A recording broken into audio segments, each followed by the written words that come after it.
ಆಕಾಶವಾಣಿ ಪ್ರದೇಶ ಸಮಾಚಾರ ಓದುತ್ತಿರುವವರು ಅಭಯ ದಾಮ್ಲೆ. ಮುಖ್ಯಾಂಶಗಳು: ರಾಜ್ಯದ ಇನ್ನೂ ಹಲವೆಡೆ ಸರ್ಕಾರಿ ಉಪಕರಣಾಗಾರ ಮತ್ತು ತರಬೇತಿ ಕೇಂದ್ರ ಸ್ಥಾಪಿಸಲು ಸರ್ಕಾರ ನಿರ್ಧಾರ. ಮುಖ್ಯಮಂತ್ರಿ ಹುದ್ದೆಯ ನಿರ್ಧಾರ ಪಕ್ಷದ ಉನ್ನತ ನಾಯಕರ ನಡುವಿನ ಗೌಪ್ಯ ವಿಚಾರ. ಉಪಮುಖ್ಯಮಂತ್ರಿ ಡಿಕೆ ಶಿವಕುಮಾರ್. ಬೆಳಗಾವಿಯಲ್ಲಿ ರಾಣಿ ಚೆನ್ನಮ್ಮ ವಿಶ್ವವಿದ್ಯಾಲಯದ 14ನೇ ಘಟಿಕೋತ್ಸವ, ಗೌರವ ಡಾಕ್ಟರೇಟ್ ಪ್ರದಾನ ಮಾಡಿದ ರಾಜ್ಯಪಾಲ ಥಾವರ್ಚಂದ್ ಗೆಹ್ಲೋಟ್. ನಾಳೆ ಸರ್ಕಾರದ ವತಿಯಿಂದ ರಾಜ್ಯಾದ್ಯಂತ ಸಂವಿಧಾನ ದಿನಾಚರಣೆ. ಹಾಗೂ ವಿಶ್ವಕಪ್ ವಿಜೇತ ಅಂಧರ ಮಹಿಳಾ ಕ್ರಿಕೆಟ್ ತಂಡಕ್ಕೆ ಮುಖ್ಯಮಂತ್ರಿ ಅಭಿನಂದನೆ, ರಾಜ್ಯದ ಆಟಗಾರರಿಗೆ ಸರ್ಕಾರಿ ಉದ್ಯೋಗ ಘೋಷಣೆ.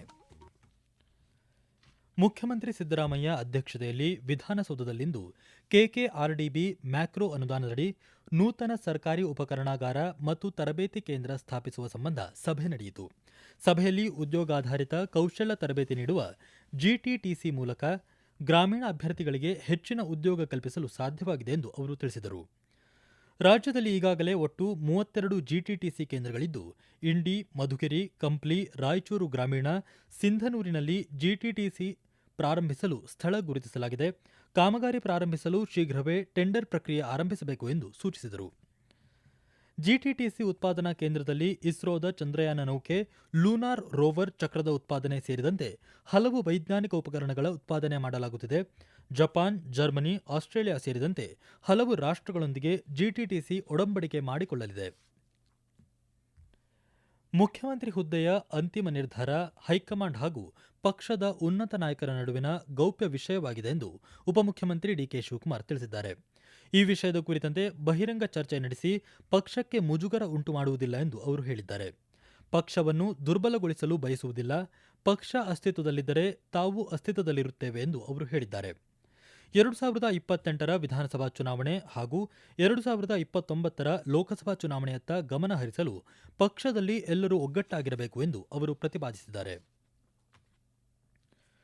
ಮುಖ್ಯಮಂತ್ರಿ ಸಿದ್ದರಾಮಯ್ಯ ಪೂರ್ಣಾವಧಿ ಅಧಿಕಾರದಲ್ಲಿರುತ್ತಾರೆ ಎಂದು ಅವರ ಆರ್ಥಿಕ ಸಲಹೆಗಾರ ಬಸವರಾಜ ರಾಯರೆಡ್ಡಿ ತಿಳಿಸಿದ್ದಾರೆ. ಕೊಪ್ಪಳದಲ್ಲಿ ಸುದ್ದಿಗಾರರೊಂದಿಗೆ ಮಾತನಾಡಿದ ಅವರು, ಅಧಿಕಾರ ಹಂಚಿಕೆ ಒಪ್ಪಂದವನ್ನು ತಳ್ಳಿಹಾಕಿದ್ದಾರೆ. ಉಪಮುಖ್ಯಮಂತ್ರಿ ಡಿಕೆ ಶಿವಕುಮಾರ್ ಇನ್ನೂ ಅಧಿಕೃತವಾಗಿ ಮುಖ್ಯಮಂತ್ರಿ ಹುದ್ದೆಗೆ ಹಕ್ಕು ಮಂಡಿಸಿಲ್ಲ ಎಂದು ಸ್ಪಷ್ಟಪಡಿಸಿದ್ದಾರೆ. ಮುಖ್ಯಮಂತ್ರಿ ಸಿದ್ದರಾಮಯ್ಯ ಹಾಗೂ ಡಿಕೆ ಶಿವಕುಮಾರ್ ನಡುವೆ ಯಾವುದೇ ಭಿನ್ನಾಭಿಪ್ರಾಯವಿಲ್ಲ. ಸರ್ಕಾರವನ್ನು ಅಸ್ಥಿರಗೊಳಿಸಲು ಉದ್ದೇಶಪೂರ್ವಕವಾಗಿ ಪ್ರಯತ್ನ ಮಾಡಲಾಗುತ್ತಿದೆ ಎಂದು ಅವರು ಆರೋಪಿಸಿದ್ದಾರೆ. ವಿದ್ಯಾರ್ಥಿಗಳು ಆಧುನಿಕ ತಂತ್ರಜ್ಞಾನ ಬಳಸಿಕೊಂಡು ಕೌಶಲ್ಯ ವೃದ್ಧಿ ಮಾಡಿಕೊಳ್ಳುವಂತೆ ರಾಜ್ಯಪಾಲ ಥಾವರ್ಚಂದ್ ಗೆಹ್ಲೋಟ್ ಕರೆ ನೀಡಿದ್ದಾರೆ. ಬೆಳಗಾವಿಯ ಸುವರ್ಣಸೌಧದಲ್ಲಿ ನಡೆದ ರಾಣಿ ಚೆನ್ನಮ್ಮ ವಿಶ್ವವಿದ್ಯಾಲಯದ 14ನೇ ಘಟಿಕೋತ್ಸವಕ್ಕೆ ಚಾಲನೆ ನೀಡಿ ಮಾತನಾಡಿದ ಅವರು, ಬೇರೆಯವರಿಗೂ ಉದ್ಯೋಗ ನೀಡುವ ಮಟ್ಟಕ್ಕೆ ಬೆಳೆದು ದೇಶದ ಅಭಿವೃದ್ಧಿಗೆ ಆದ್ಯತೆ ನೀಡಬೇಕು ಎಂದು ತಿಳಿಸಿದ್ದಾರೆ. ಸಮಾರಂಭದಲ್ಲಿ ಪರಿಸರವಾದಿ ಶಿವಾಜಿರಾವ್ ಕಾಗಣಿಕರ್, ಸಮಾಜ ಸೇವಕ ವಿನೋದ್ ದೊಡ್ಡಣ್ಣವರ್, ಲೇಖಕ ಬಸವರಾಜ್ ಯಲಿಗಾರ್ ಅವರಿಗೆ ರಾಜ್ಯಪಾಲರು ಗೌರವ ಡಾಕ್ಟರೇಟ್ ಪ್ರದಾನ ಮಾಡಿದರು. ಇದೇ ಸಂದರ್ಭದಲ್ಲಿ ಪಿಎಚ್ಡಿ ಸೇರಿದಂತೆ ಸುಮಾರು 4,000 ವಿದ್ಯಾರ್ಥಿಗಳಿಗೆ ಸ್ನಾತಕ ಹಾಗೂ ಸ್ನಾತಕೋತ್ತರ ಪದವಿ ಪ್ರದಾನ ಮಾಡಲಾಯಿತು. ವಿಷಯವಾರು ರ್ಯಾಂಕ್ ವಿಜೇತ 39 ವಿದ್ಯಾರ್ಥಿಗಳಿಗೆ ಚಿನ್ನದ ಪದಕ ನೀಡಿ ಗೌರವಿಸಲಾಯಿತು. ಭಾರತೀಯ ಗಗನಯಾತ್ರಿ ವಾಯುಪಡೆಯ ಗ್ರೂಪ್ ಕ್ಯಾಪ್ಟನ್ ಶುಭಾಂಶು ಶುಕ್ಲಾ ವಿಧಾನಸೌಧದಲ್ಲಿಂದು ಮುಖ್ಯಮಂತ್ರಿ ಸಿದ್ದರಾಮಯ್ಯ ಅವರನ್ನು ಸೌಹಾರ್ದ ಭೇಟಿ ಮಾಡಿದರು. ಎಕ್ಸಿಮ್ 4 ಮಿಷನ್ನಲ್ಲಿ ಅಂತಾರಾಷ್ಟ್ರೀಯ ಬಾಹ್ಯಾಕಾಶ ನಿಲ್ದಾಣಕ್ಕೆ ತೆರಳಿದ್ದ ಶುಕ್ಲಾ ಅವರನ್ನು ಮುಖ್ಯಮಂತ್ರಿ ಅಭಿನಂದಿಸಿದರು. ಈ ಸಂದರ್ಭದಲ್ಲಿ ಶಾಲಾ ಶಿಕ್ಷಣ ಸಚಿವ ಮಧು ಬಂಗಾರಪ್ಪ ಉಪಸ್ಥಿತರಿದ್ದರು. ಗೃಹ ಸಚಿವ ಡಾ ಜಿ. ಪರಮೇಶ್ವರ್ ಅವರಿಂದು ಮೈಸೂರಿನ ಕೆಎಸ್ಆರ್ಪಿ ಅಶ್ವಾರೋಹಿ ದಳ ಮತ್ತು ನಜರಾಬಾದ್ ಪೊಲೀಸ್ ಠಾಣೆಗೆ ದಿಢೀರ್ ಭೇಟಿ ನೀಡಿ ಠಾಣೆಯ ಕಾರ್ಯಪದ್ಧತಿ ಹಾಗೂ ಸಿಬ್ಬಂದಿ ಹಾಜರಾತಿ ದಾಖಲೆಯನ್ನು ಪರಿಶೀಲಿಸಿದರು. ಇದೇ ವೇಳೆ ಅಧಿಕಾರಿಗಳಿಂದ ಇಲಾಖೆಯ ವಿವಿಧ ವಿಷಯಗಳ ಕುರಿತು ವಿವರವಾದ ಮಾಹಿತಿ ಪಡೆದು ಕಾರ್ಯಕ್ಷಮತೆ ಕುರಿತು ಮಾರ್ಗದರ್ಶನ ನೀಡಿದರು. ಬಳಿಕ ಸುದ್ದಿಗಾರರೊಂದಿಗೆ ಮಾತನಾಡಿದ ಅವರು, ಮೈಸೂರಿನಲ್ಲಿ ಹೆಚ್ಚುವರಿ ಪೊಲೀಸ್ ಠಾಣೆಗಳ ಅಗತ್ಯವನ್ನು ಸರ್ಕಾರ ಪರಿಶೀಲಿಸುತ್ತಿದೆ ಎಂದು ತಿಳಿಸಿದ್ದಾರೆ. ಉದಯಗಿರಿ ಪೊಲೀಸ್ ಠಾಣೆಯನ್ನು ಈಗಾಗಲೇ ವಿಭಾಗ ಮಾಡಲಾಗಿದ್ದು, ಇನ್ನಷ್ಟು ಠಾಣೆಗಳ ಅವಶ್ಯಕತೆ ಕುರಿತಂತೆ ಶೀಘ್ರದಲ್ಲೇ ಸಭೆ ನಡೆಸಿ ತೀರ್ಮಾನ ಕೈಗೊಳ್ಳಲಾಗುವುದು ಎಂದು ಹೇಳಿದ್ದಾರೆ. ಇದೇ ವೇಳೆ ರಾಜ್ಯದಲ್ಲಿ ಹಾಗೂ ಮೈಸೂರಿನಲ್ಲಿ ಆನ್ಲೈನ್ ವಂಚನೆ ಪ್ರಕರಣಗಳು ಹೆಚ್ಚುತ್ತಿರುವ ಬಗ್ಗೆ ಗೃಹ ಸಚಿವರು ಕಳವಳ ವ್ಯಕ್ತಪಡಿಸಿದರು. ಆನ್ಲೈನ್ ಅಪರಾಧಗಳನ್ನು ತಡೆಗಟ್ಟಲು ಪೊಲೀಸ್ ಇಲಾಖೆಗೆ ವಿಶೇಷ ತರಬೇತಿ ನೀಡಲಾಗುತ್ತಿದೆ ಎಂದು ಅವರು ಸ್ಪಷ್ಟಪಡಿಸಿದ್ದಾರೆ. ಪ್ರದೇಶ ಸಮಾಚಾರ ಕೇಳುತ್ತಿದ್ದೀರಿ.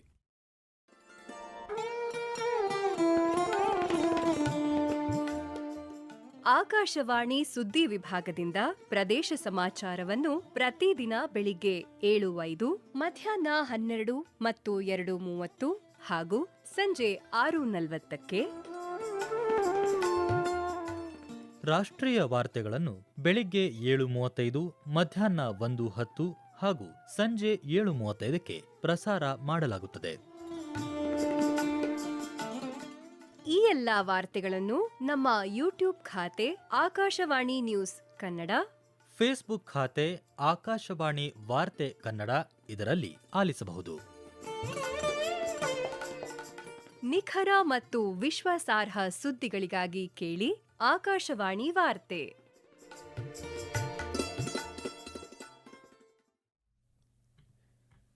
ನಾಳೆ ಸಂವಿಧಾನ ದಿನಾಚರಣೆಯನ್ನು ಸರ್ಕಾರದ ವತಿಯಿಂದ ರಾಜ್ಯಾದ್ಯಂತ ಆಚರಿಸಲಾಗುತ್ತಿದೆ.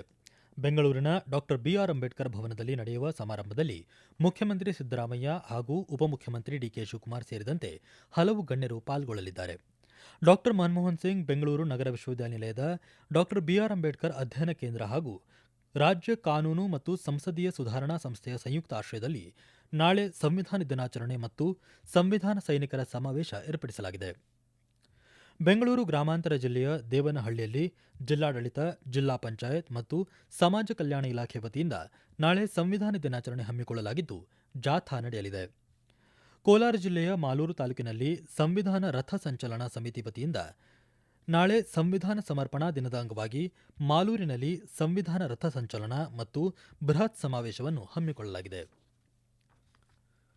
ವಿಶ್ವಕಪ್ ವಿಜೇತ ಭಾರತದ ಅಂಧ ಮಹಿಳಾ ಕ್ರಿಕೆಟ್ ತಂಡಕ್ಕೆ ಮುಖ್ಯಮಂತ್ರಿ ಸಿದ್ದರಾಮಯ್ಯ ಶುಭ ಹಾರೈಸಿ ಅಭಿನಂದಿಸಿದರು.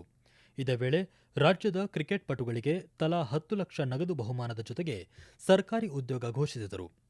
ಕಾವೇರಿ ನಿವಾಸದಲ್ಲಿ ಕ್ರಿಕೆಟ್ ತಂಡದ ಪ್ರತಿ ಆಟಗಾರರನ್ನು ವೈಯಕ್ತಿಕವಾಗಿ ಅಭಿನಂದಿಸಿ ಸನ್ಮಾನಿಸಿದ ಅವರು, ಭಾರತ ತಂಡದ ಇತರೆ ರಾಜ್ಯಗಳನ್ನು ಪ್ರತಿನಿಧಿಸುವ ತಂಡದ ಆಟಗಾರರಿಗೆ ತಲಾ 2 ಲಕ್ಷ ರೂಪಾಯಿ ನಗದು ಬಹುಮಾನ ಘೋಷಿಸಿದ್ದಾರೆ. ತಂಡದ ನಾಯಕಿ ತುಮಕೂರಿನ ಶಿರಾ ಮೂಲದ ದೀಪಿಕಾ ಅವರ ನಾಯಕತ್ವ ಮತ್ತು ಆಟದ ವೈಖರಿಯನ್ನು ಮುಖ್ಯಮಂತ್ರಿ ವಿಶೇಷವಾಗಿ ಶ್ಲಾಘಿಸಿದರು. ಭಾರತ ಸರ್ಕಾರ ಜಾರಿಗೆ ತಂದಿರುವ ಹೊಸ ಕಾರ್ಮಿಕ ಸಂಹಿತೆಯು ದುಡಿಯುವ ವರ್ಗಗಳ ಘನತೆ ಕಾಪಾಡುವುದರೊಂದಿಗೆ ಅವರ ಕಲ್ಯಾಣವನ್ನು ಖಾತ್ರಿಪಡಿಸುವಲ್ಲಿ ಕ್ರಾಂತಿಕಾರಕ ಬೆಳವಣಿಗೆಯಾಗಿದೆ ಎಂದು ದಕ್ಷಿಣ ಕನ್ನಡ ಜಿಲ್ಲಾ ಕಾಮಗಾರಿ ಮಜ್ದೂರ್ ಸಂಘದ ಸಂಘಟನಾ ಕಾರ್ಯದರ್ಶಿ ಕುಮಾರನಾಥ್ ಕಲ್ಮಂಜ್ ಅಭಿಪ್ರಾಯಪಟ್ಟಿದ್ದಾರೆ. ಆಕಾಶವಾಣಿಯೊಂದಿಗೆ ಮಾತನಾಡಿದ ಅವರು, ನೂತನ ಕಾರ್ಮಿಕ ಸಂಹಿತೆಯು ಅಸಂಘಟಿತ ವಲಯಕ್ಕೆ ಇಎಸ್ಐ ಸೌಲಭ್ಯವನ್ನು ವಿಸ್ತರಿಸುವಲ್ಲಿ ನಿರ್ಣಾಯಕ ಪಾತ್ರ ವಹಿಸಲಿದೆ ಎಂದು ತಿಳಿಸಿದ್ದಾರೆ.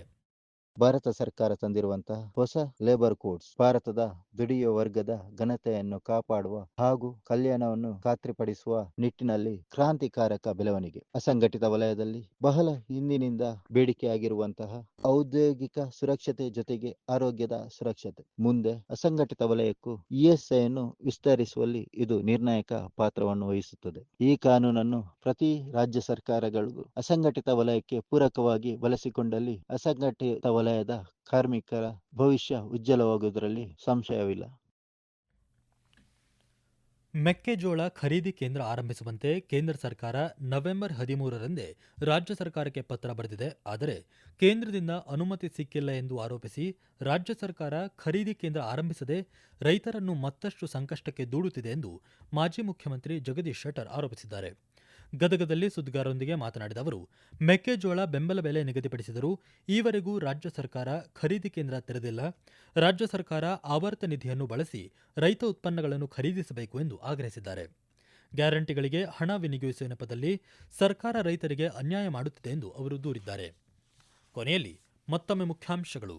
ರಾಜ್ಯದ ಇನ್ನೂ ಹಲವೆಡೆ ಸರ್ಕಾರಿ ಉಪಕರಣಾಗಾರ ಮತ್ತು ತರಬೇತಿ ಕೇಂದ್ರ ಸ್ಥಾಪಿಸಲು ಸರ್ಕಾರ ನಿರ್ಧಾರ. ಮುಖ್ಯಮಂತ್ರಿ ಹುದ್ದೆಯ ನಿರ್ಧಾರ ಪಕ್ಷದ ಉನ್ನತ ನಾಯಕರ ನಡುವಿನ ಗೌಪ್ಯ ವಿಚಾರ, ಉಪಮುಖ್ಯಮಂತ್ರಿ ಡಿಕೆ ಶಿವಕುಮಾರ್. ಬೆಳಗಾವಿಯಲ್ಲಿ ರಾಣಿ ಚೆನ್ನಮ್ಮ ವಿಶ್ವವಿದ್ಯಾಲಯದ 14ನೇ ಘಟಿಕೋತ್ಸವ, ಗೌರವ ಡಾಕ್ಟರೇಟ್ ಪ್ರದಾನ ಮಾಡಿದ ರಾಜ್ಯಪಾಲ ಥಾವರ್ ಚಂದ್ ಗೆಹ್ಲೋಟ್. ನಾಳೆ ಸರ್ಕಾರದ ವತಿಯಿಂದ ರಾಜ್ಯಾದ್ಯಂತ ಸಂವಿಧಾನ ದಿನಾಚರಣೆ ಹಾಗೂ ವಿಶ್ವಕಪ್ ವಿಜೇತ ಅಂಧರ ಮಹಿಳಾ ಕ್ರಿಕೆಟ್ ತಂಡಕ್ಕೆ ಮುಖ್ಯಮಂತ್ರಿ ಅಭಿನಂದನೆ, ರಾಜ್ಯದ ಆಟಗಾರರಿಗೆ ಸರ್ಕಾರಿ ಉದ್ಯೋಗ ಘೋಷಣೆ. ಇಲ್ಲಿಗೆ ಪ್ರದೇಶ ಸಮಾಚಾರ ಮುಗಿಯಿತು. ನಮ್ಮ ಮುಂದಿನ ವಾರ್ತಾ ಪ್ರಸಾರ 7:35 ನಿಮಿಷಕ್ಕೆ.